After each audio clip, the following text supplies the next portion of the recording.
noite. Tudo bem com todos? Vou deixar uma posição aqui melhor, né? Boa noite para quem está em casa também, que está nos assistindo aí de casa, à distância, que a gente tem agora essas duas modalidades, né? Sejam todos muito bem-vindos. Bom,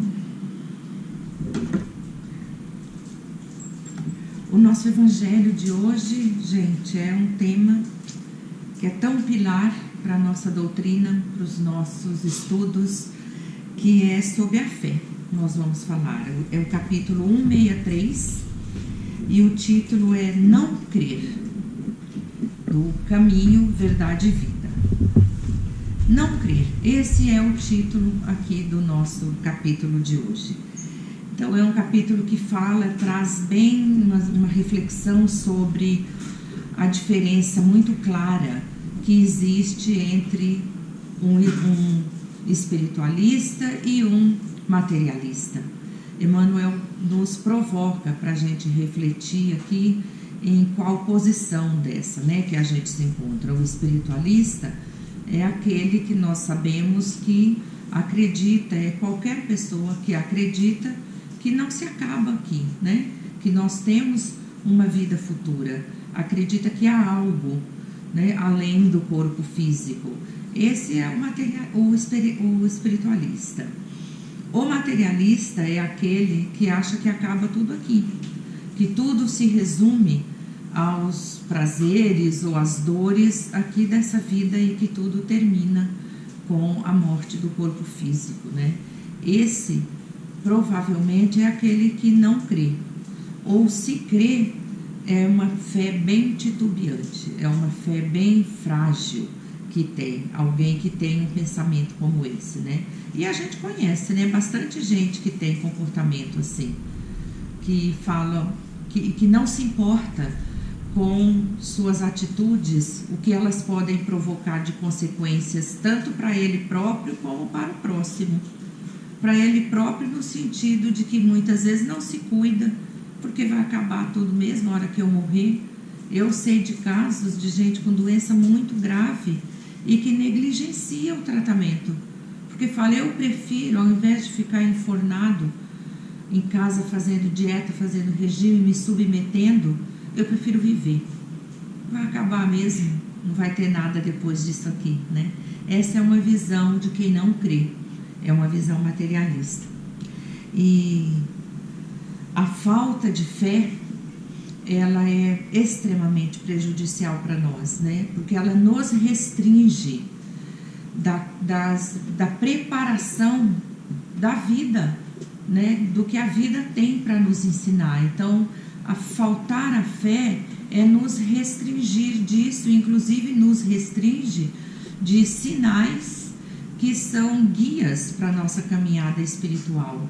Não é? Porque se a gente não acredita que tem algo depois daqui, para que mesmo que eu vou me esforçar, eu quero viver intensamente, vou viver tudo que eu posso nessa vida. Então, a falta de fé, ela vai nos restringir e nos dificultar a nossa caminhada. E Emmanuel, ele escolheu aqui um trecho bem pequenininho do Evangelho de Marcos, no capítulo 16, e ele escreve assim: mas quem não crer será condenado. Só isso que Emmanuel escolheu para ser o suporte aqui das reflexões. Eu achei por bem de ler um pouquinho mais desse trecho de Marcos, que vai ajudar a gente a contextualizar mas quem não crer será condenado. A gente já fez evangelho aqui sobre esse tema, e é bem no final do evangelho aqui de Marcos, o capítulo 16, quando nessa parte ele fala sobre a ressurreição de Jesus. Então ele conta nesse pedaço da oportunidade em que Madalena foi a primeira que viu Jesus ressuscitado e voltou para contar para todos, né, que trabalharam com Jesus, para os discípulos todos ali, os apóstolos. Ela voltou para contar e eles fizeram o quê? Não acreditaram nela. Lembram disso? Eles não acreditaram nela. Eu fico pensando que não é que eles não acreditavam que Jesus ressuscitou, eles não acreditaram em Madalena, né? E mais tarde, Jesus apareceu também para 2 outros discípulos, para mais 2 deles. Jesus apareceu e disse: vá lá e conte para os outros. Eles voltaram, contaram, e os demais também não acreditaram neles. Faltou a fé ali, a crença total neles. Aí, agora eu vou ler aqui o que Marcos traz, né? Jesus, por fim, apareceu aos 11 que estavam sentados ali à mesa. Aí ele repreendeu eles, aquela incredulidade, deu uma bronca neles e falou, repreendeu aquela falta de crença e aquela dureza no coração deles. Faltou caridade, inclusive, para eles, porquanto eles não tinham acreditado nos que tinham visto ele ressuscitado. Então veja que eles duvidaram dos 2 colegas, né? Não é que eles duvidaram que Jesus ressuscitou, eles assistiram Jesus fazer tantas coisas. Então eu penso que eles acreditaram, ressuscitou mesmo, mas por que apareceu logo para eles, né? E aí Jesus disse para eles assim: ide por todo o mundo e pregai o evangelho a toda criatura. Quem crer e for batizado será salvo, mas quem não crer será condenado. Foi daqui que Emmanuel tirou, só que ele pegou só o versículo, mas quem não crer será condenado. O contexto é, Jesus estava ali conversando com eles, despachou eles para pregação e falou: vá, pregue para todo mundo. Aquele que crer vai ser salvo. Aquele que crer e for batizado. Então Jesus não disse apenas que vai ter que crer. Ele falou: vai ter que crer e ser batizado. E nós aqui no capítulo 158, há 5 semanas, a gente falou sobre batismo aqui. Quem estava aqui vai lembrar. O que é o batismo? É um mergulho. Lembra? Eu até contei a história dos homens que mergulhavam as pessoas no tanque de água para fazer a limpeza do corpo. O nome deles eram baptas. Daí veio João Batista, o batizador, né? Então, o batismo é o mergulho profundo na fé. Esse é o significado de batismo. Não precisa de ritual. Aqui, à luz da doutrina espírita, é assim que nós compreendemos, né? Então, quando Jesus fala: aquele que crer e for batizado será salvo, ele quer dizer aquele que crer e mergulhar de verdade na sua fé, na sua crença, esse será salvo. Os demais não. Esses serão condenados. Condenados a quê? Condenados a continuar naquela vida, que era uma vida errante e uma vida apegada ao aqui e agora, uma vida distante das coisas do divino. Essa é a condenação. Então, porque senão, se a gente pensa assim, a condenação é algo que não combina com a magnitude de Jesus, como é que ele pode falar quem não crê vai ser condenado? Caramba, isso não combina com a grandeza dele. Então, ele não condena ninguém que não crê, muito menos Deus. É pessoal, é uma autocondenação. Então, quando ele disse aquele que crer e for batizado será salvo, é aquele que crer de verdade, é aquele que escuta de verdade, e não aquele que está ali só para ouvir o que vocês forem pregar.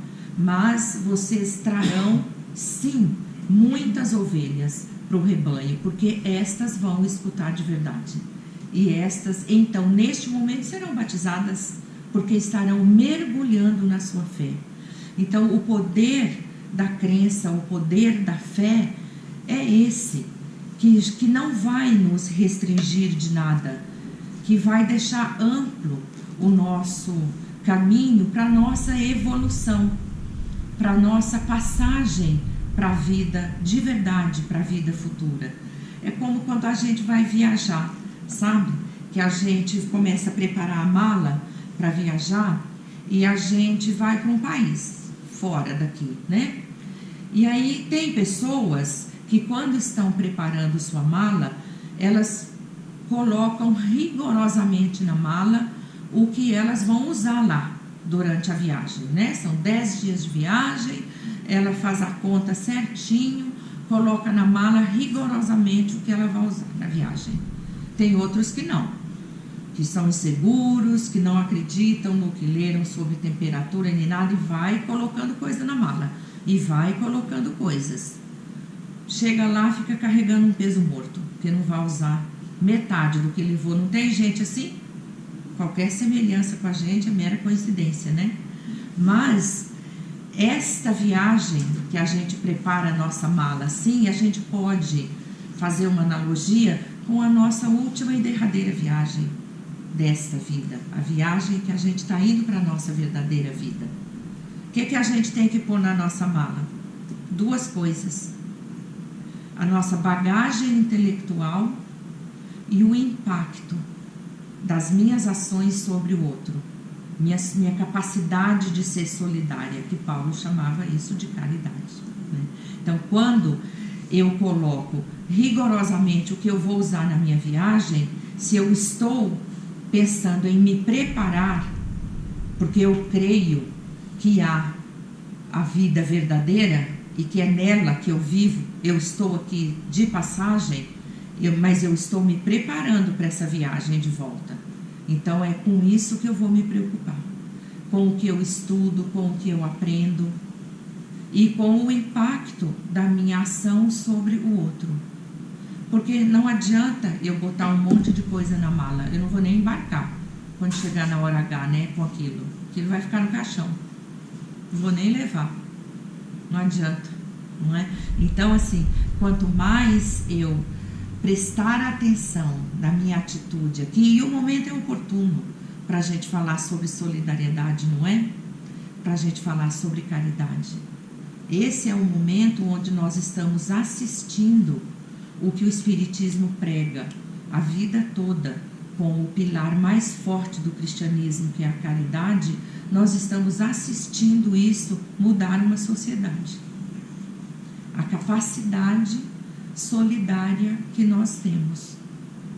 Nós estamos vendo isso, o que é capaz de promover para o outro, não é? Então, aumentar a nossa fé para que a gente esteja cientes do que tem na nossa mão e que depende de nós, que nós não somos condenados por ninguém, nem por Deus, que a condenação é única e sou eu quem a imponho para mim.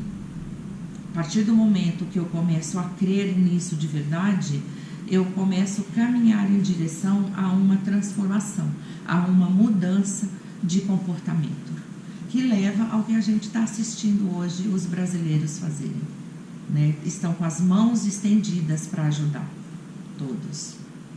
Então, é este sentimento que é o sentimento que a verdadeira fé, que a verdadeira crença proporciona, não é?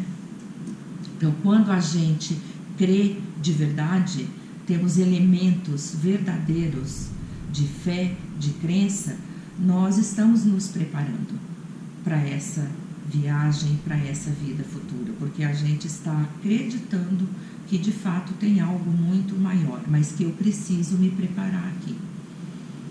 E assim, essa preparação passa por o reforço da fé, porque ninguém é perfeito, né? Então, quando eu sinto que titubeia, porque nós temos nossos momentos de fraqueza. Quando a gente assiste o que a gente está assistindo na televisão, não é anormal titubear um pouco. Pode ser que a gente se esqueça que cada etapa do que acontece é parte de um plano divino. Que o planeta está em transição e de que nada acontece que de verdade não seja para acontecer.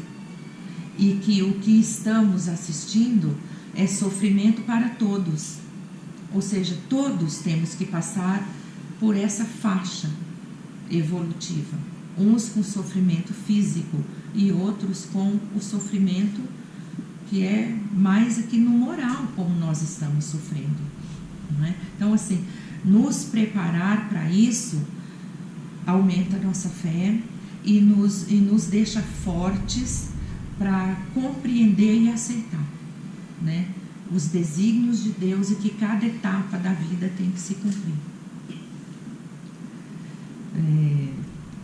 Quem não crê fica com as possibilidades absolutamente restritas. Então, quando Emmanuel fala aqui dessa reflexão e traz esse trecho de Marcos, ele está nos convidando a parar e avaliar qual é o tamanho da nossa fé, qual é o nível, onde nós estamos com a nossa capacidade de crer. Se a gente pende mais para o lado do aqui e agora, ou se nós estamos de fato com as mãos estendidas, acreditando que nós recebemos e recebemos muito e somos capacitados para desenvolver essa fé. Bom, eu esqueço que segunda-feira o tempo é menor, né? E eu vou ler só o finalzinho aqui do capítulo, porque é muito bonito a forma como Emmanuel descreve aqui. Ele diz assim: a crença é lâmpada amiga, cujo clarão é mantido pelo infinito sol da fé. Quer dizer, é uma lâmpada que a fé, a claridade da fé mantém essa lâmpada acesa. Não é como uma vela que você tem que toda hora acender, porque qualquer vento apaga. O vento da negação e da dúvida apaga uma vela, mas não apaga esta lâmpada. Ele finaliza: a descrença, contudo, só conhece a vida pelas sombras que os seus movimentos projetam e nada entende além da noite e do pântano a que se condena por deliberação própria. Então, a condenação, o sofrimento é por deliberação própria. Somos nós mesmos quem provocamos para nós. Porque aquele que crer de verdade, mergulhar de verdade na sua fé, será salvo. Compreenderá toda a extensão aí essa magnitude de tudo que está acontecendo e o reino de Deus. Tá bom, gente? Esse é o meu entendimento aqui, né, à luz do que eu estudei aqui desse capítulo. É sempre esse, o Caminho, Verdade e Vida tem textos curtos, sempre muito gostosos de ler. Convido vocês a lerem, é o 163, para refletir um pouco sobre essa questão aí da crença, essa questão da fé, tá bom?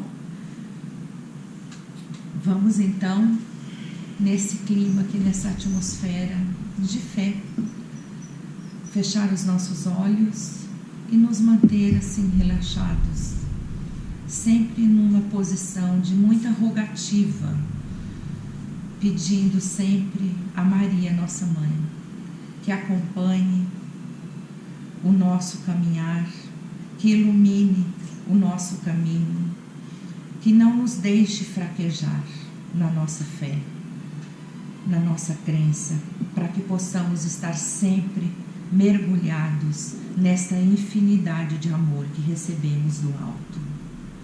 Vamos pedir a Deus Pai Todo-Poderoso, a nosso mentor, que nos acompanha e nos assiste todos os dias, o nosso anjo protetor, que nos ajude a manter nossas mãos estendidas para ajudar, o nosso coração sempre aberto para amar e o nosso espírito sempre pronto para perdoar. Assim, vamos dirigir uma breve vibração a todos os nossos irmãos que estão sofrendo nesse momento, vítimas dessa tragédia, deste flagelo. Vamos vibrar por todos os seus familiares. Vamos vibrar para que se fortaleçam na fé e no amor de Cristo, para que possam compreender o momento que atravessam e assim se sentirem fortalecidos diante das leis de Deus, compreendendo que tudo está sob seu comando, sob sua batuta, e que se estamos no momento que estamos agora, certamente é para nosso bem e engrandecimento, porque nosso Pai assim o quer.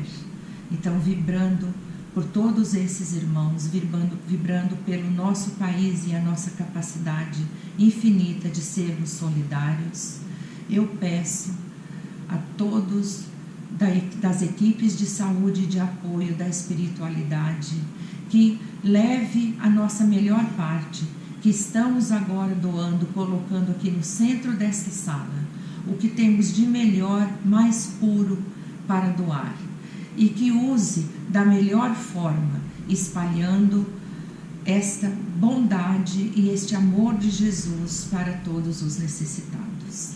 Então, assim, vibrando também e agradecendo aos mentores da casa pela oportunidade de termos feito a leitura do Evangelho hoje e agradecendo por tudo que temos recebido, pedimos uma ótima semana de trabalho a todos, que a nossa fé seja perenemente aumentada e pedimos licença para encerrar com a oração que Jesus nos deixou. Pai nosso que estais no céu, santificado seja o vosso nome. Venha a nós o vosso reino, seja feita a vossa vontade, aqui na terra como no céu.